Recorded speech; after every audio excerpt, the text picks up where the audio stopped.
Hola, mi nombre es Itlali Evangelina Diosdado Carrizosa y voy a presentarles el temario completo de Desarrollo Evolutivo de cuarto cuatrimestre en la licenciatura en Educación. Bueno, el primer tema que vamos a tratar es la niñez tardía. La niñez tardía se refiere a la etapa de la infancia. También se le conoce como etapa escolar, ya que es la etapa en la que están en la escuela y es una parte muy importante, ya que en ella empiezan a desarrollarse físicamente, cognitivamente y socialmente. La pubertad es la fase final de la niñez tardía. Normalmente inicia entre los 10 y 11 años en los varones y en las mujeres entre los 13 y 14 años. A medida que los niños crecen, se tornan más conscientes de sus propios sentimientos y pensamientos. Durante esta etapa empieza el crecimiento físico, la preocupación del cambio del cuerpo y las diferencias de género empiezan a relucir más que antes. Socialmente, el infante empieza a independizarse de las relaciones familiares, ya que ya no es su único vínculo. Como nosotros sabemos, el primer vínculo de todo ser humano debe de ser, que no siempre es, pero debe de ser la familia. Es su primer grupo social que conoce, su mamá, su papá, sus hermanos, su entorno familiar. Entonces, al decir que empieza a independizarse de las relaciones familiares, nos referimos a que va y entra en un nuevo grupo social donde están los maestros, compañeros y toda persona que trabaje pues dentro de la institución. Entonces esto hace que tenga diferentes maneras de ver las cosas, ya que no nada más es dentro de su grupo familiar. Además de que busca hacerse notar en la sociedad e intimar con sus iguales. Bueno, ¿a qué se refiere? Se refiere a que, busca hacerse notar, tener su propia, ser como, ¿cómo podríamos decirlo? Su manera de ser podría ser dentro de un grupo social, y al compartir como experiencias con sus compañeros, interactuar con ellos, pues intenta ser aceptado, por así decirlo. Emocionalmente empiezan a existir cambios como la inestabilidad emocional, que estoy segura de que la conocemos muy bien, particularmente en las niñas. Por otro lado, se presentan situaciones de empatía y represión de emociones. A nivel cognitivo, se observan indicios de un pensamiento hipotético deductivo y crítico realista, además de que mejora su atención, concentración y memoria. Bueno, en la parte en que dice de que existe la inestabilidad o empieza la inestabilidad emocional en las niñas, muchas veces es porque dentro de nuestra cultura empiezan como la crítica sobre el cuerpo entre las niñas, y también muchas veces entre los niños. Cuando los niños cambian de voz, yo recuerdo mucho en primaria cuando un compañero mío que era muy chaparrito empezó a cambiar de voz a una voz más gruesa. Era un motivo de burla muy grande. Claro que todo esto causa una gran inestabilidad emocional pues en cualquier niño.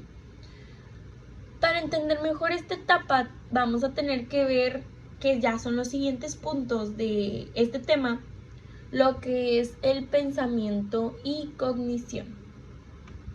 Entonces, el pensamiento y cognición es un proceso que posiblemente dura toda la vida. El niño empieza a tener conciencia de sí mismo desde el primer año de vida, pero llega a conocerse ya hasta que es adulto. Otra definición que tengo es la capacidad del ser humano para conocer por medio de la percepción y los órganos del cerebro. ¿Ok? Después tenemos el pensamiento avanzado. El pensamiento avanzado es un instinto asociado a nuestras emociones. En otras palabras, nuestra capacidad de razonar, de aprender, de ejercer, de tener un espíritu crítico, de indagar, evolucionar, innovar, crear y realizar. Cuando uno es niño, al estar en un nuevo grupo social, empieza a ver las cosas de diferente manera. Por ejemplo, con lo que dice de razonar, aprender, ejercer y todo esto, si en su casa le dicen que una manzana es verde, por ejemplo, que le dicen, este color es verde, ¿ok? Y va a la escuela y la maestra le dice, es verde limón, por ejemplo. Empieza él ya con el tiempo a tener este sentido crítico de saber diferenciar un poco más entre las cosas y no nada más tener el ideal o lo que se le enseñó en el grupo social de su casa. Entonces, el segundo punto que tenemos es la personalidad y la interacción social. Ok. La interacción social es un factor pues muy importante dentro de la personalidad, ya que nos permite conocer la percepción del mundo. El segundo punto que vamos a tratar dentro de este tema es la personalidad e interacción social. La interacción social es un factor demasiado importante, si no es que el más importante a mi punto de vista, ya que nos permite conocer la percepción que tienen los demás sobre nosotros mismos y así poder formar el concepto que tenemos que corresponde a nuestra autoimagen, a lo que nosotros pensamos, bueno, a lo que nosotros vemos de nosotros mismos. No sé si me explico. Y a nuestra autoestima, que es lo que tanto nos valoramos a nosotros mismos. Ok, la personalidad puede ser determinante a la hora de establecer relaciones sociales. Si existen, vamos a decirlo así, existen las personas que se le conoce como personas extrovertidas e introvertidas. Si nunca han escuchado de este punto, una persona extrovertida, vamos a hablar de una persona extrovertida, les voy a leer la definición. Una persona extrovertida está relacionada a una persona abierta, a una persona social, a una persona alegre, con don de gentes o que se le da fácil entablar una conversación con las personas, a triunfo, a metas cumplidas, muchas cosas por el estilo. Este tipo de personalidad es el bajo nivel de activación fisiológica que tienen, lo que ayuda a gastar literalmente menos energía, por así decir, en esas relaciones sociales.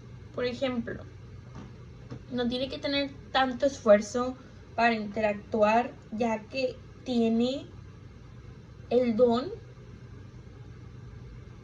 de que las personas se le acerquen, de que las personas se les haga fácil entablar una conversación con esta persona.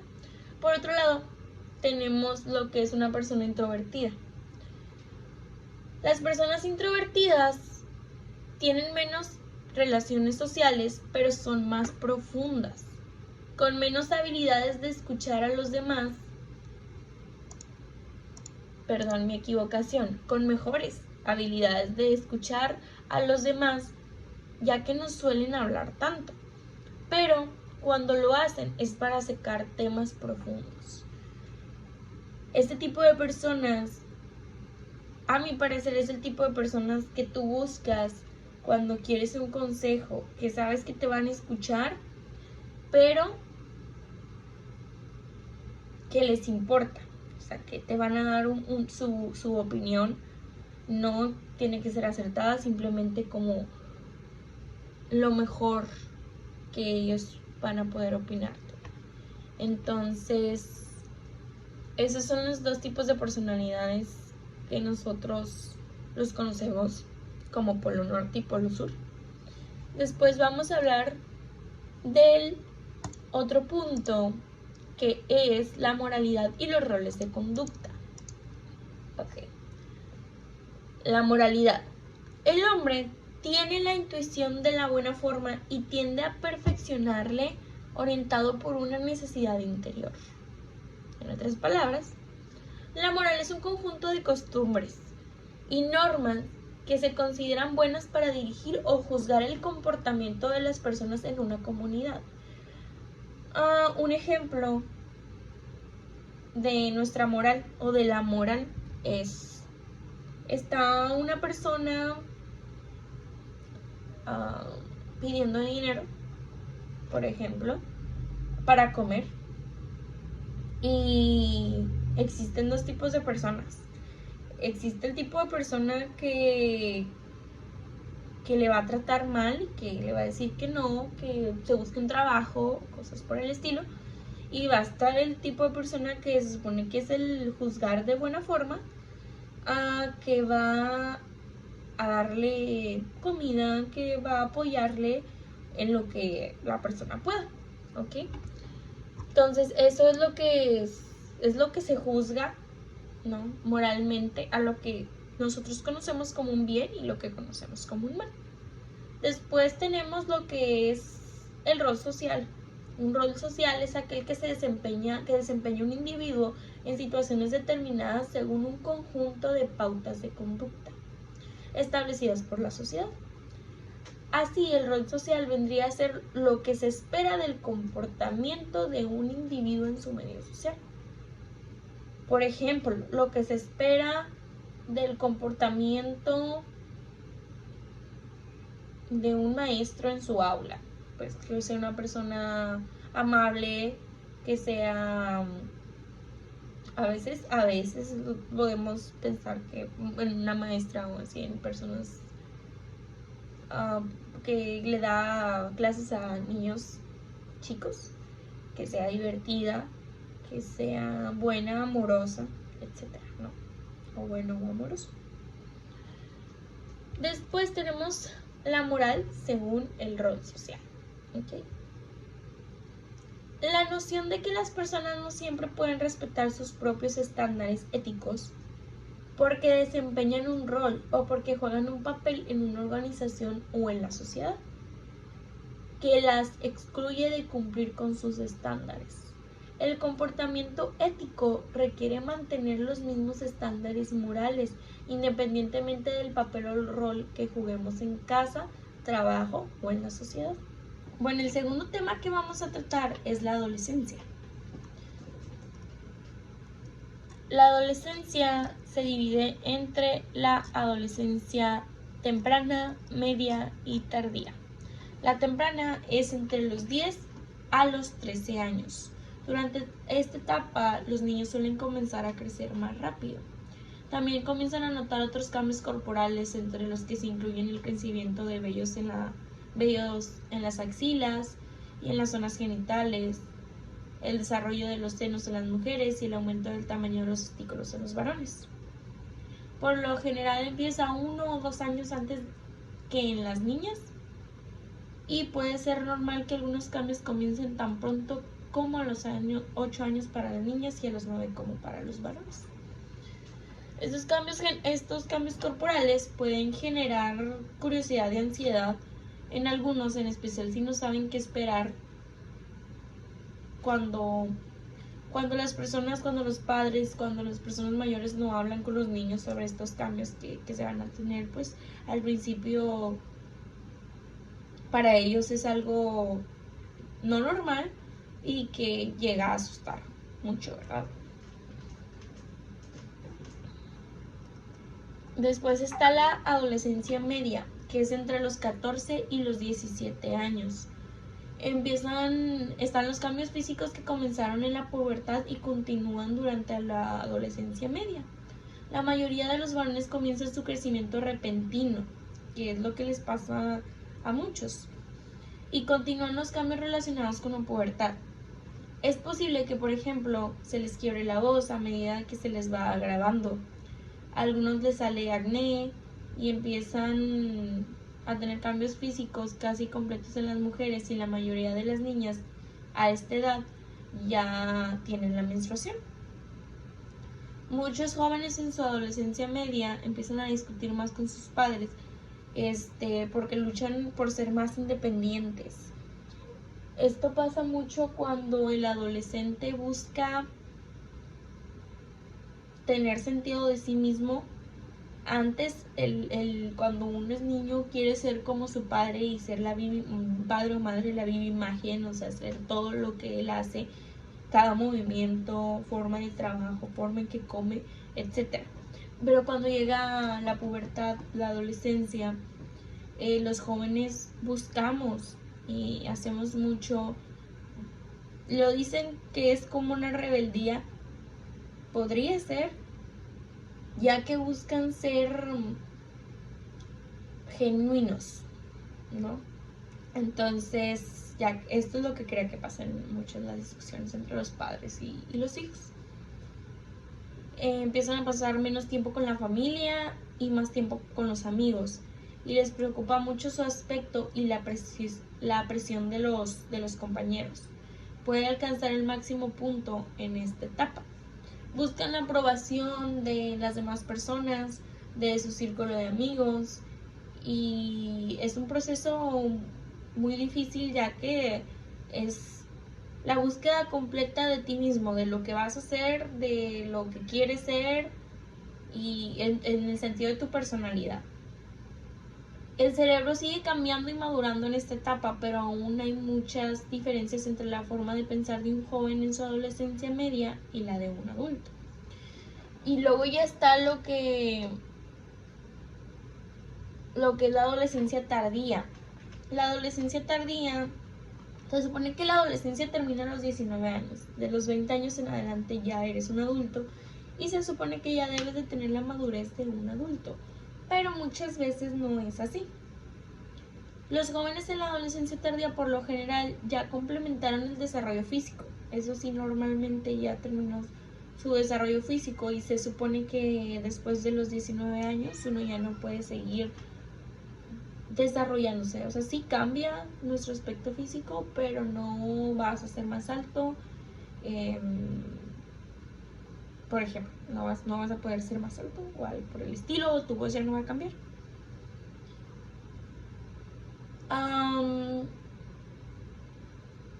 Para esta edad suelen tener más control de sus impulsos y pueden sopesar los riesgos y recompensas mejor y con más precisión. El tercer tema que ahora vamos a tratar son teorías del desarrollo del adolescente. De la primera persona que vamos a hablar, de la primera teoría, es la teoría de la recapitulación de G. Stanley Hall. Él elaboró una teoría psicológica de la adolescencia basada en la evolución según Darwin, estableciendo una conexión entre un punto de vista filosófico y el científico. Él juntó el punto de vista científico de Darwin con el suyo filosófico, y él menciona que esta ley de recapitulación afirma que durante el desarrollo el organismo pasa por distintas etapas que corresponden a la evolución humana.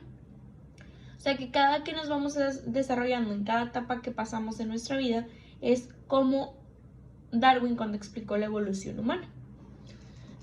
El desarrollo del individuo comienza por una etapa de primitivismo animal y continúa por un periodo de salvajismo hasta que llegamos a una forma de vida civilizada, que es cuando llegamos a la completa madurez. Y lo mismo ocurre con la evolución humana desde la edad de piedra hasta ahora. Para Hall, algunas formas de conducta que en la etapa de la adolescencia se tiene hacia la sociedad, para muchos son conductas inaceptables, pero para Hall son etapas necesarias para el desarrollo de la persona y deben de ser tolerados por los padres y los educadores, considerando que estas van a desaparecer en el momento en que el adolescente llegue a la madurez. Como ya les había mencionado, él ve la adolescencia como un momento o una etapa de tormenta y de ímpetu, donde para él existe tales características como lo que es el idealismo, las reacciones contra lo antiguo, las pasiones, la rebeldía, la expresión de sentimientos y sufrimientos humanos.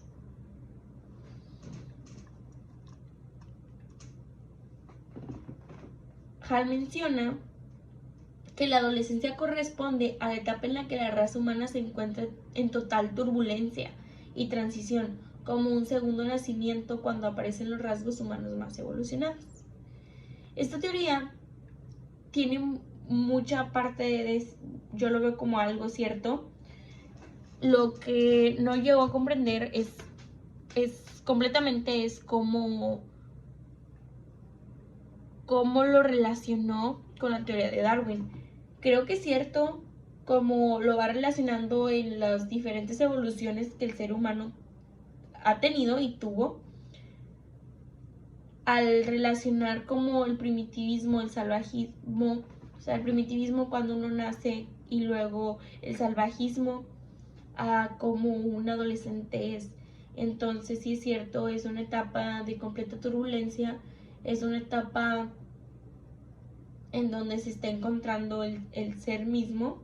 Entonces es una etapa muy difícil que muchas veces los educadores y los padres de familia tienen que tolerar, ya que es su forma o es la forma en que esta persona está buscando sus cimientos o su forma de ser ante el mundo. La otra teoría de la que vamos a hablar es la teoría de la maduración de Arnold Hessel. Esta teoría fue introducida en 1925 por Arnold Lucius Hessel, que es fue un pediatra y un educador. Sus estudios se basaban en averiguar cómo se daba el desarrollo durante la infancia y la adolescencia, tanto en niños sin psicopatología alguna como en aquellos que mostraban un patrón de aprendizaje y desarrollo diferente al esperado. Todos los niños y niñas, según él, pasan por los mismos estadios de desarrollo, pero no al mismo tiempo o no en el mismo orden. Por ejemplo, en la pubertad, a veces en algunos empieza a los 9, 10, 11 años, en el caso de las mujeres. La menstruación de las niñas a veces empieza a los 12, a los 13, a los 14, a veces es más tardía que en otras niñas. La definición y la dirección de la maduración de la teoría. Arnold Hessel consideraba que la genética y el ambiente ejercen un papel muy importante sobre el desarrollo de la persona. Sin embargo, su investigación se centró especialmente en la parte fisiológica del desarrollo. Utilizando su lenguaje, el término maduración para Hessel hace referencia a un proceso más de un tipo biológico, no tanto social.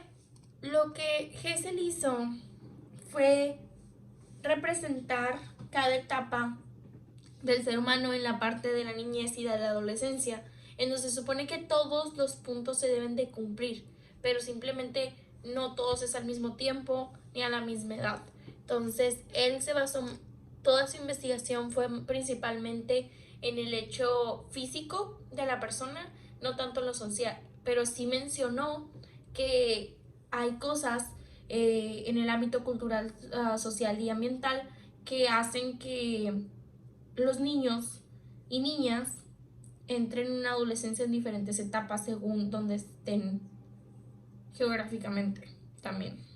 La siguiente teoría que les voy a mencionar es la teoría de las tareas evolutivas de Roberto Hurst. Él elaboró una teoría que comprende todo el ciclo vital, aunque nos centramos en aquella referida a las tareas evolutivas de la adolescencia. El autor sugiere que en las diferentes etapas del desarrollo la persona debe hacer frente a una serie de tareas evolutivas que son propias de cada etapa y que provienen de tres fuentes diferentes. La primera es la maduración física, las presiones culturales o expectativas de la sociedad sobre la persona, y la tercera son los valores y las aspiraciones individuales. Como esta teoría se menciona, no como la otra que solamente era física, aquí ya agregamos las presiones culturales o expectativas de la sociedad sobre la persona. O sea, yo nada más incluye en la adolescencia la maduración física, los cambios físicos como el cambio de voz, la menstruación, el vello púbico, entre otros. Ahora también son las presiones culturales. En la adolescencia, como ya se los he mencionado y en casi todas las teorías va de la mano, el adolescente se encuentra en una etapa en la que se define lo que va a hacer en su adultez, principalmente como persona. No me refiero como a los hechos de qué va a ser de su vida ni nada por el estilo, simplemente cómo va a ser él como persona, sus morales, sus cimientos, qué tipo de persona va a ser, qué tipo de grupo social se encuentra, etcétera. Entonces, esto también afecta o también influye en la manera en que el adolescente se va a desarrollar. Y después, como les menciono, también vienen los valores y las aspiraciones individuales. La siguiente teoría que les voy a mencionar es la teoría de Anna Freud, hija de Sigmund Freud.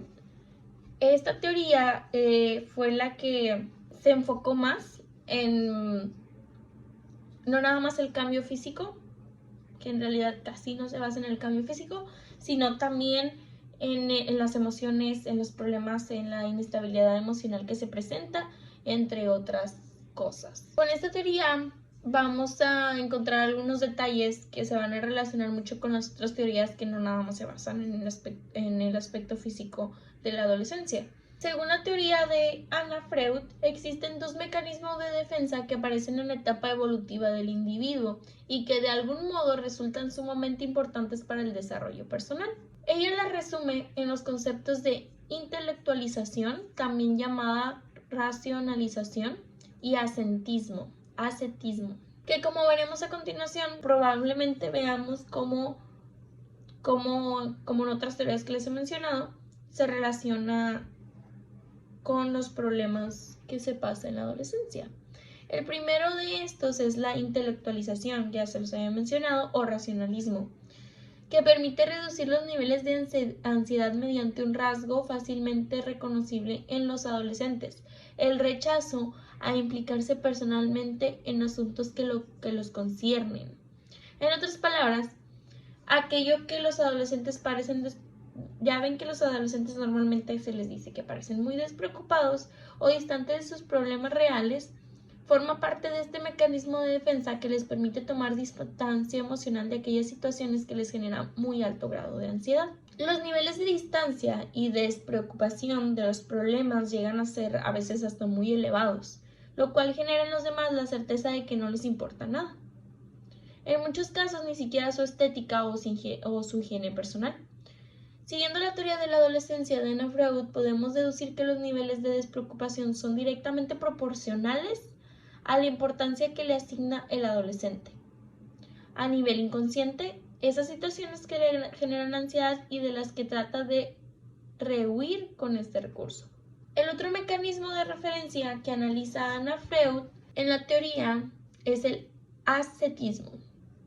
Este recurso se detecta con mayor facilidad que la intelectualización, ya que se caracteriza por el intento de reducir la ansiedad que genera ciertas situaciones al rechazarlas de plano, así, completamente. Como quedarse encerrado en una habitación, renunciar a viejas costumbres sociales, rehuir de la compañía de amigos y familiares, cultivar un perfil solitario bajo el pretexto de que no sienten interés alguno por socializar, etc. Esto le permite al adolescente no implicarse en ninguna situación social para sentirse más seguro. Anna Freud los menciona como mecanismos de defensa estos dos, que pueden ser más o menos agresivos dependiendo del individuo. Tanto pueden llegar a ser demasiado graves, ya que hay momentos en los que algunos adolescentes realmente parece no importarles absolutamente nada, y esto puede llegar a generar un daño o a tal manera en que en cierto momento produce una inversión de los efectos. La siguiente teoría que les voy a mencionar es la teoría de Erikson. Erikson argumentó que el desarrollo es un proceso de toda la vida. Cada etapa incluye una crisis en la personalidad. Se especializó en estudiar a los niños y a los adolescentes y ha desarrollado todo un sistema de interpretación de la personalidad alrededor del concepto de crisis de identidad. Cada etapa requiere que se equilibre un rasgo positivo con su negativo correspondiente, siempre y cuando predomine la cualidad positiva, sin olvidar que también necesita de cierto grado de negatividad. Él ve la adolescencia como una confusión de identidad. Eso empieza desde la pubertad a los primeros años de la edad de la pubertad hasta la adultez. Comprende el periodo de la adolescencia en él. El adolescente desarrolla un sentido coherente del yo, incluyendo el papel que juega en la sociedad. Estos deben de establecer y organizar sus habilidades, necesidades e intereses y deseos de forma que se puedan expresar socialmente. La naturaleza caótica del adolescente se debe a su conflicto de identidad. Lograr la identidad significa que han resuelto los siguientes problemas: la elección de una ocupación, adopción de valores en qué van a creer y por qué vivir, y desarrollar una identidad sexual satisfactoria o definida. En esta etapa es cuando se presentan muchas dudas referente a en qué crees, referente a qué es la vida, referente a muchas cosas, referente a qué vas a hacer de tu vida, lo que esperas de tu vida, y también muchas veces el desarrollo de la identidad sexual, o sea, al mostrarte, al encontrar tantas identidades sexuales, sentir alguna confusión o algo por el estilo hasta que queda completamente definida, hasta que llegas a ser adulto y muchas de esas veces no necesariamente lo aceptas, tu identidad sexual. Entonces es muy tardado. Entonces lo que él menciona principalmente es eso, que el adolescente pasa por una crisis de identidad. O sea que esta etapa, desde la pubertad hasta la adultez, es una crisis completamente de identidad, donde vas a definirte como persona, donde vas a definir cómo vivir, quién ser, en qué creer y por qué hacerlo. El siguiente punto que vamos a tratar es el desarrollo físico. El desarrollo físico es aquel desarrollo que se tiene en el ser humano desde que nace. Al principio, al nacer, los niños y niñas se desarrollan más o menos al mismo ritmo, pero conforme va pasando el tiempo, mediante que crecen, el proceso se torna diferente para los niños y para las niñas. Después se convierten en niños pequeños, después de recién nacidos se convierten en niños pequeños, que es al finalizar su primer año. Los bebés pueden comer alimentos sólidos y moverse, gatear y empezar a caminar. Este es un periodo de crecimiento demasiado acelerado para el niño y durará hasta la infancia temprana. Después de esto empieza la adolescencia. Los niños siguen creciendo de una forma constantemente durante la adolescencia hasta que se convierten en adolescentes. Durante sus años de adolescencia, ellos llegan a la pubertad, cuando los caracteres sexuales secundarios comienzan a aparecer. Sus principales cambios en hombres y mujeres son aumento de estatura, disminuye la grasa del cuerpo, salen espinillas, eso es por el desarrollo de las glándulas sebáceas, el olor de su sudor es más fuerte, la piel de los pezones y genitales se vuelve más oscura. Después, en los hombres, es el ensanchamiento de espalda y hombros. Sale y crece vello, la voz se torna ronca, crecen los testículos, próstata y pene, se tiene la primera eyaculación y se empieza la producción de semen aproximadamente a los 13 años. Después, en las mujeres se ensanchan las caderas, se acumula grasa en las caderas y muslos, se notan más las curvas y la forma de la cintura, la voz es más fina, crecen los senos, crecen los labios mayores y menores del clítoris, vagina y útero se presentan la menarca. Estos son los cambios físicos que se presentan. Las características del crecimiento. El crecimiento es un proceso complejo que no solo consiste en el aumento de peso o de talla, sino que además se asocia a cambios corporales en cuanto a la proporción de grasa, masa muscular y agua. El ritmo y la velocidad del crecimiento varían desde el nacimiento hasta el final de la adolescencia. Las etapas de maduración en el ser humano. Se supone que la etapa de maduración del ser humano consiste entre los 10 hasta los 19 años, pero muchas veces no termina desde ahí, a veces se alarga más. Muchas veces depende del entorno social, de la cultura o del lugar donde haya nacido. Se pueden marcar en diferentes etapas, que es la maduración de la infancia, la pubertad y de la adolescencia. Sin embargo, hoy en día se considera que esta clasificación por etapas es regida ya según el niño, la educación recibida o la sociedad en la que vive y puede variar su maduración. El siguiente punto que vamos a tratar es el desarrollo psicosexual. Para Freud, la sexualidad humana es una de las principales vertientes de la energía vital que mueve el comportamiento del ser humano. Esta energía, a la que se le puso el nombre de líbido, es la fuente de los impulsos que para el padre del psicoanálisis hacen que tendamos hacia ciertos objetivos a corto plazo y a la vez obligan a tener cierta distancia o a reprimir estas tendencias.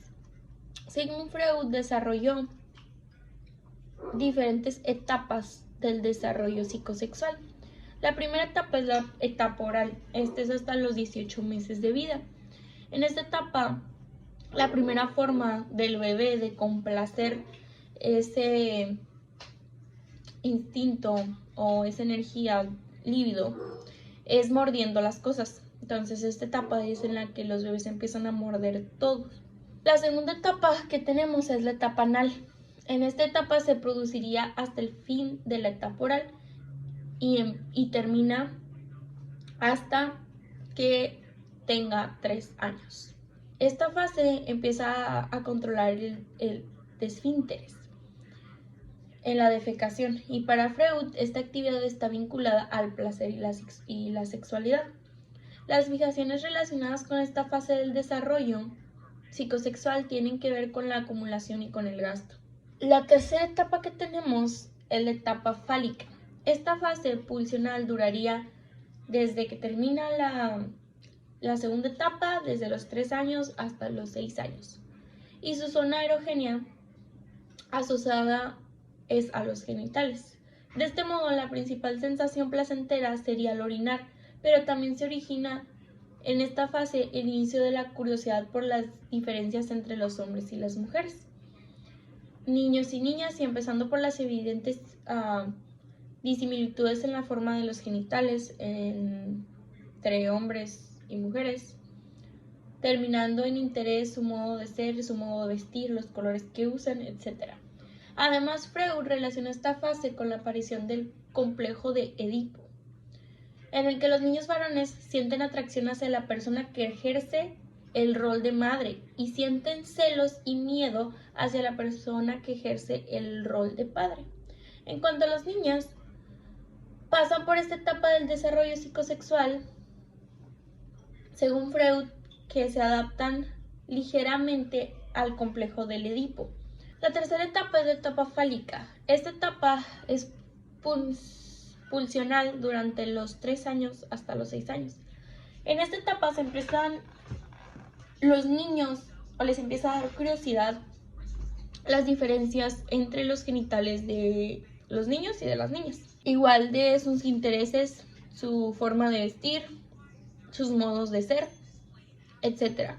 También en esta fase aparece el complejo Edipo, en el que los niños varones sienten atracción hacia la persona que está ejerciendo el rol de madre y celos hacia la persona que está ejerciendo el rol de padre. La cuarta etapa es la de lactancia. Esta empieza a los 7 años y se extiende hasta el inicio de la pubertad.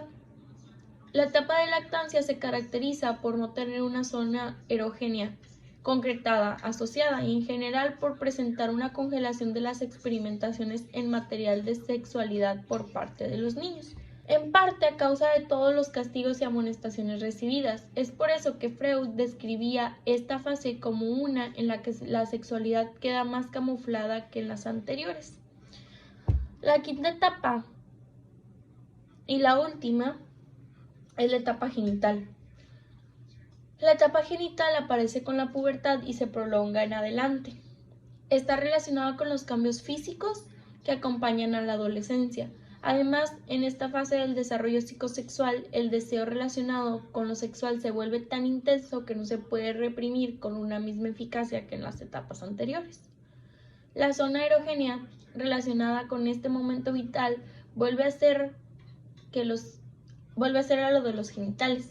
Pero a diferencia de lo que ocurre en la primera fase, en la fálica, aquí ya se han desarrollado las competencias necesarias para expresar la sexualidad a través de vínculos de unión de carácter más abstracto y simbólico que tienen que ver con el consenso y el apego a otras personas. Esta da el nacimiento de la sexualidad adulta, en contraposición a otra ligada a las simples gratificaciones instantáneas y obtenidas mediante actividades estereotípicas. Por último, tenemos lo que es la identidad vocacional.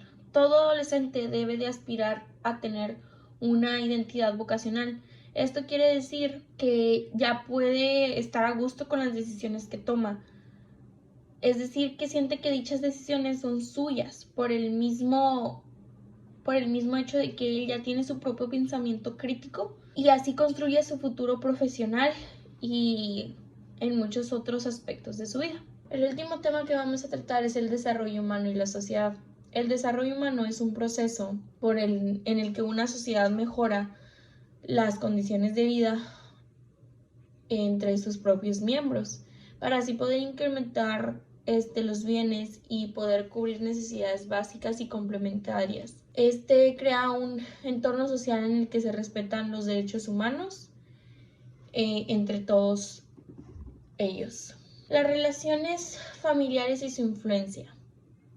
La familia influye mucho en cómo nosotros vamos a ser, en nuestros valores, en nuestros afectos, en nuestra actitud y en muchas veces el modo en que nosotros vamos a ser con otras personas a lo largo del transcurso de nuestras vidas. Nosotros vamos a seguir patrones muchas veces que influyen a patrones de nuestros padres que influyen en nosotros en nuestra conducta y que muchas veces se transmiten de una generación a otra.